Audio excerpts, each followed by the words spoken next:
नमस्कार. आपण पाहिलं असेल की 2 दिवसापासून एक व्हिडिओ सध्या समाज माध्यमावरती व्हायरल होतोय. भावेश नावाची जी व्यक्ती आहे ही काहीतरी मालमत्ता विक्री करणारी दलाल व्यक्ती आहे आणि याने एक ताडदेव ठिकाणी एक इमारतीतल्या फ्लॅटची जाहिरात केली. त्यामध्ये तो स्पष्टपणे सांगतोय, म्हणजे इतका द्वेष यांच्या मनामध्ये. खरं तर हे कोणी त्याला सांगितलंय ते माहिती नाहीये, पोलीस त्याचा शोध घेतील. परंतु आता उघडपणे हे सगळं सुरू झालंय. गेल्या अनेक वर्ष हा प्रकार सुरू आहे. आम्ही शासनाकडे वारंवार विनंती करतोय की अशा माजोरड्या मुजोर लोकांना, जे महाराष्ट्रात राहून मराठी माणसाला शाकाहारी असाल तरच घर देईल अशी अट ठेवणाऱ्या लोकांवरती कारवाई केली पाहिजे. परंतु याच्यावर ठोस उपाय शासनाकडून होत नाही आणि म्हणून यांचा माज वाढतोय.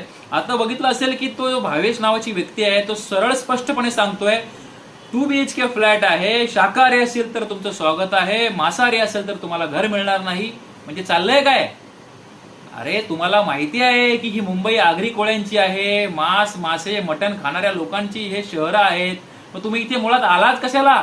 आज जमिनी घेऊन, शासनाच्या सुविधा उभारून, सुविधा घेऊन तुम्ही मोठे मोठे इमारती उभारल्या आणि आज तुम्ही मराठी माणसाला घर नाकारणार म्हणताय? हा कुठला कायदा आहे की फक्त शाकाहारी असाल तरच घर मिळेल? कोणी ठरवलं हे?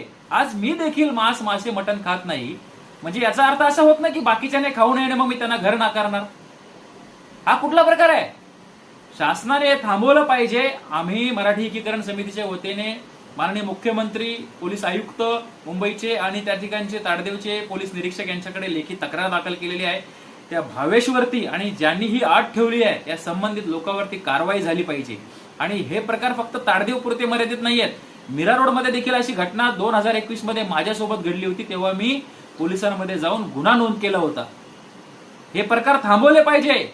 मराठीचा, महाराष्ट्राचा आणि मराठी माणसाचा जो द्वेष करतोय यांच्यावरती सरसकट अॅट्रॉसिटीचे गुन्हे नोंद केले पाहिजे अशी आमची माननीय मुख्यमंत्र्यांकडे विनंती आहे. आपण विधिमंडळात मोठ्या मोठ्या गप्पा मारतो, पण प्रत्यक्षात कृती होताना दिसत नाहीये आणि हे वारंवार घटना घडताना दिसत आहेत. याच्यावरती कारवाई झाली पाहिजे अशी आमची मागणी आहे. अन्यथा आम्ही त्या भावेशला शोधून काढू आणि आमच्या पद्धतीने धडा शिकू. जय महाराष्ट्र.